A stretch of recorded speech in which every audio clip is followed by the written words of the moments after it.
बैदिक धोरोम बा बिष्णु धोरोमखौ बिथांमोना आजावनानै दङमोन। दा बेखौनो दुलाराय बाथौ गौथुमजों सावरायनो थाखाय बिथांमोना लिंहरबाय थादोंमोन आरो बे लिंहरनाय मैयानि जा बे बेलासियाव बे लोगोसे धोरोमखौ बर'नि गुबै धोरोम बा गुदि धोरोमखौ गेवलांसार खालामनो फोगोमनो थाखाय गोबां दुलाराय बाथौ गौथुमनिफ्राय नाजाबोगासिनो दङ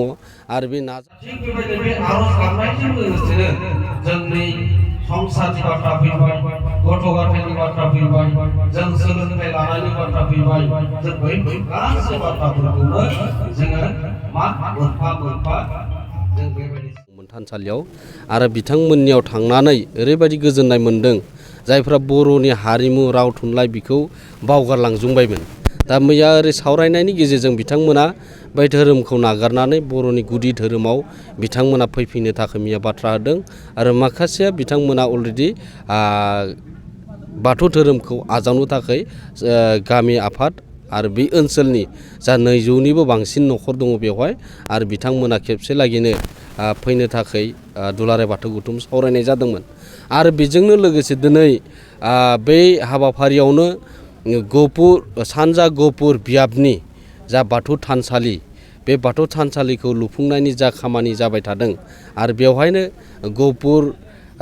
सानजा गहपुर बियाबनि बिबानगिरि बिथांमोना जोंनि थानसालिखौबो नायनांगोन आरो बेवहाय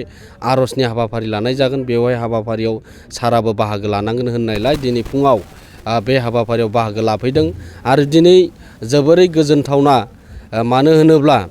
दिनै धोरोम फोसाबनायजों लोगोसे धोरोमखौ बर'नि गुबै धोरोम बा गुदि धोरोमखौ गेवलांसार खालामनो फोगोमनो थाखाय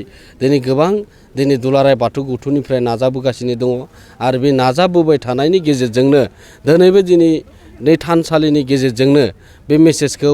हयथ' जोङो होनो हायो। दिनै गोजोनथाव खौरां बिटिआर एकर्डनि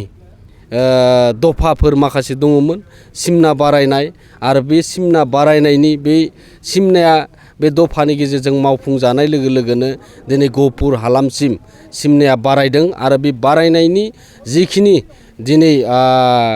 बरायनाय हाबाफारि दिनै गहपुर बिश्वनाथ जिल्ला जों जथायै दिनैनि बे सानसेनि हाबाफारि लानाय हाबाफारिखौ गोजोन खौसेथिनि थाखाय जा थानसालियाव आर'ज गाबनाय हाबाफारि लादोंमोन बे हाबाफारियाव आं बाहागो लाफैदों दुलाराय बाथौ गौथुमनि जानानै आरो बेवहाय दुलाराय गौथुमनिफ्राय बेखौनो खावलायहरनो सानदों जाहाथे जोंनि समाजाव गोजोन आरो खौसेथिया फैयो। बेखौ जों बोराइ बाथौनि सेराव जोङो सानफ्रोमबो आर'ज खालामबाय थायो जाहाथे उननि समाव जोङो धोरोमल' नङा धोरोमनि गेजेरजों दिनै राव हारिमु दिनै आसार खान्थिफोरा दिनै धोरोमनि गेजेरजोंनो थांनानै दङ। बेयो दुलाराय बाथौ गौथुमा गोबां समनिफ्रायनो आसाम गभर्नमेन्टनो मेम'रेन्डाम होबोयै जे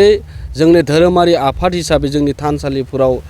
उसुंथाइ होनो थाखाय जोङो मेम'रेन्डाम होनानै बेबायदि राङारि उसुंथाइ बियोमोन नाथाय जों मोननो हायाबा धोरोमारि आफादफोरनो जोङो राङारि उसुंथाइ होनो हाया। दा बेखौ आसाम गभर्नमेन्टआ मोनसे पलिसि खालामनानै बा मोनसे डिपार्टमेन्ट खालामनानै जे धोरोमारि आफादफोरनो indigenous faith and cultural department दाफुंना होदों आरो बिनि थ्रुयै जोंनि धोरोमारि आफादजों लोगोसे हारिमु जौगानायनि थाखाय आरो बे डिपार्टमेन्टनिफ्राय मोननो हानायनि राहा खालामदों। बेयो आबुं महर मोनबाय डिरेक्टर अफिस जाबाय आरो बेबायदिनो बिनि गेजेरजों दुलाराय बाथौ गौथुमा गुवाहाटीयाव बे गाहाय बाथौ थानसालिखौ लुफुंनो थाखाय 2 कौटि रां मोनबाय आरो लोगोसे बिनि उननि जिखिनि फेस वाइसआव बिथांमोना राङारि उसुंथाइ होगोन आरो बिथांमोना मोनसे बाथ्राखौ बुंदों डिस्ट्रिक्ट आनसलिक आरो गामि आफाद बेफोरावबो जोङो 1000नि बांसिन जोङो थानसालिफोराव राङारि उसुंथाइ होनो थाखाय इन्डिजिनियास फेथनिफ्राय होनाय जागोन होननानै बिथांमोना बाथ्रा बुंदों आरो बे सिस्टेमखौ नभेम्बर नङाबा डिसेम्बरनि गेजेराव अनलाइननि गेजेरजों बे प्रसेसखौ खालामनाय जागोन होननानै आसामनि chief minister doctor Himanta Biswa शर्माया दुलाराय बाथौ गौथुमजों सावरायनायाव बे बाथ्राखौ रोखायै फोरमायनाय जादों। बे आसाम दर्पण आरो आसाम दर्शन बे मोननै आसनि दङमोन। मोनसेया जाबाय 50 बोसोरनि सायावब्ला 10 लाख होनायनि 10 लाख होनायनि आरो मोनसेया जाबाय आसाम दर्शन बे आसनि मोनसे दंमोन 2,50,000 दा बेखौ गोबां जिल्ला आफादाव आरो बियाब आफादाव मोननो हादों नाथाय गोबां जा डिस्ट्रिक्ट लेभेलफोराव मोननो हायासै बे मोननो हायैनि खारना जाहैबाय जोंनि माखासे जिल्लाफोराबो बिनि सायाव मोजां गुमुरथिखौ लायासै मिरुनिफ्राय बिखौ डाइरेक्सन हरदोंमोन नोरै खालामनांगौ दा बेबायदि गोबां थालांदों दा नाथाय थालांनाय माखासेफोरखौ जों लिस्ट खालामबाय थादों आरो बे थालांनायखौ बिटिआर गभर्नमेन्टआबो बिटिआरनि गेजेरजों 2 लाख होगोन होननानै बिथांमोना जोंनो बाथ्रा होदों आरो आसाम गभर्नमेन्टआबो इन्डिजिनियास फिल्डनिफ्राय बे 1,000नि गेजेरावनो गोलैगोन आरो दा थिग बेबायदि खामानि मावबाय थादों बिथांमोना बेखौथ' जोङो रायजो राजाफोरा जोङो रोखा मिथिखागौ बे एमएसआव जा लिरनाय दङ जा दफाफोराव जाखिनि लिरनाय दङ जिखिनि सक्तिनि गेजेरजों जिखिनि जों बेनिखायनो बुंदों जे बे दफाफोरखौ जोङो इमप्लिमेन्ट खालामनो थाखायसो जोङो गभर्नमेन्टनि खाथियाव जों दाबि खालामनांगोन आरो बियो फोथायनाय दङ नाथाय बियो दिनै एसे गाबोन एसे बियो जालांगोन खेबसे लागैनो गासैबो खामानिया जाया नाथाय जोंनियावबो बेयाव मोनसे मोननै दफा हाबसनदो जे दुलाराय बाथौ गौथुमनि थाखाय जे कुमारि काटायाव बाथौ हारिमाफुरि लुफुंनाय आरो खेराइसालि लुफुंनाय उदालगुरि भेरगावआव आरो बिबो दङ बिबो प्रसेसआव दङ दाहालागै आबुं जायाखै जोङो फोथायनाय दङ हाजासे बियो फारि फारि मोनफा मोनफा बे दफाफोरा मावफुंजागोन होननानै जोङो रायजो राजाफोरनि गेजेराव बियो फोथायनाय दङ आरो फोथायनाय लाखिगोन जोङो खालि जोङो गावजों गाव दान्थे बिदिन्थे खालामालासेनो गासैबो बे दफाफोरखौ आबुं दफाफोरखौ मावफुंजानो थाखाय जों गासैबो बे जोङो जयैनो जोङो मा खालामनांगोन आपिल खालामनांगोन गभर्नमेन्टनि सायाव बे जाबाय दुलाराय बाथौ गौथुमा मोनसे इउनिफर्म खालामनो थाखाय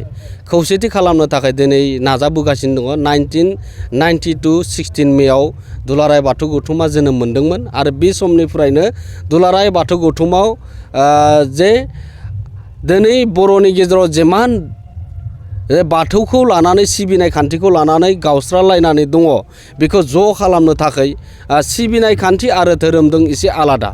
दा बेखौनो लानानै दिनै दुलाराय बाथौ गौथुमा सावरायबोबाय थादों सम सम सेमिनार लाबोदों जे जोंबो जे